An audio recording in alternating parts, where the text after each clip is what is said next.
Hello, ഇന്ന് നമുക്കൊരു തലശ്ശേരി ബിരിയാണി ഉണ്ടാക്കാം.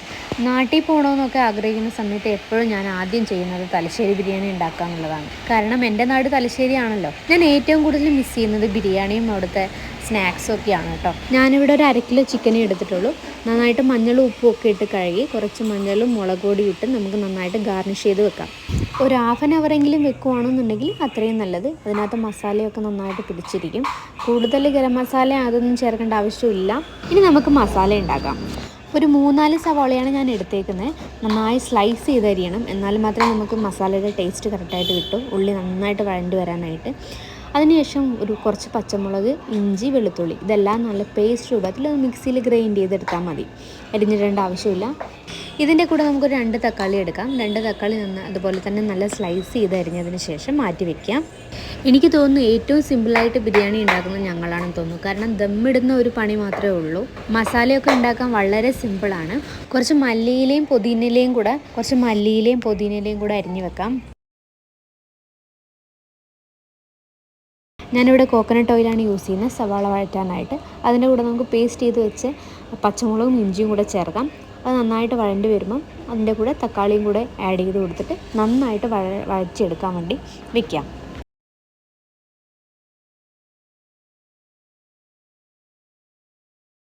ഇനി നമ്മുടെ ഇഞ്ചിയുടെയും വെളുത്തുള്ളിയുടെയും പച്ചമണമൊക്കെ മാറിക്കഴിഞ്ഞ് കഴിഞ്ഞാൽ അതിനകത്ത് നമുക്ക് മസാലകൾ ആഡ് ചെയ്യാം. ഇവിടെ ഗരം മസാലയും കുറച്ച് ആഡ് ചെയ്യുക.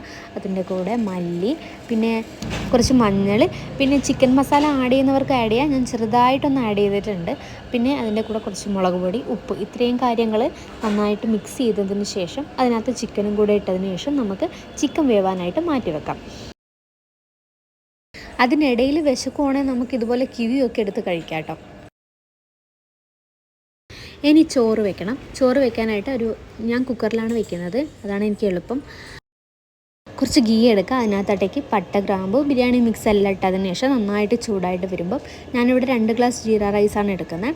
അപ്പോൾ 4 ഗ്ലാസ് വെള്ളം ഒഴിച്ചാൽ മതിയായിരിക്കും. അപ്പോൾ 2 ഗ്ലാസ് ജീര റൈസ് എടുത്തതിന് ശേഷം പാകത്തിനുള്ള 4 ഗ്ലാസ് വെള്ളം ഒഴിച്ചതിന് ശേഷം കുറച്ച് ഉപ്പിടുക. ഉപ്പിട്ടത്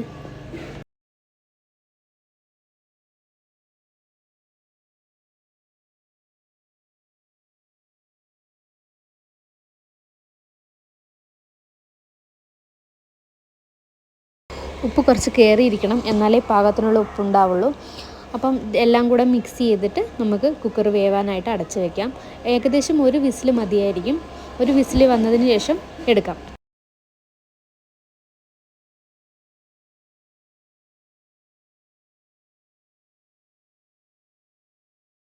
ഇപ്പം നമ്മുടെ മസാലയെല്ലാം നല്ല സെറ്റായിട്ട് വന്നിട്ടുണ്ട്.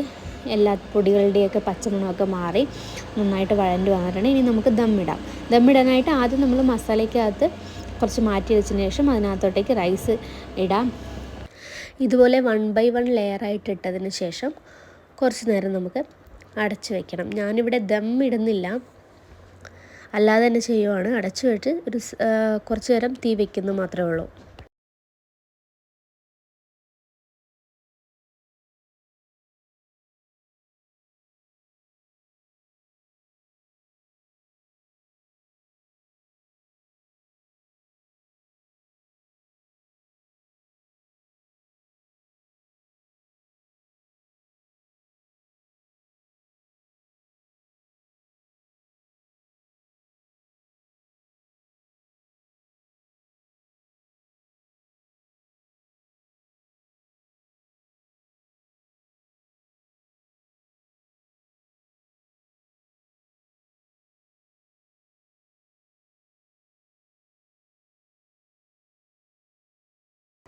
നമ്മുടെ ബിരിയാണി നല്ല സെറ്റായിട്ട് വന്നിട്ടുണ്ട്.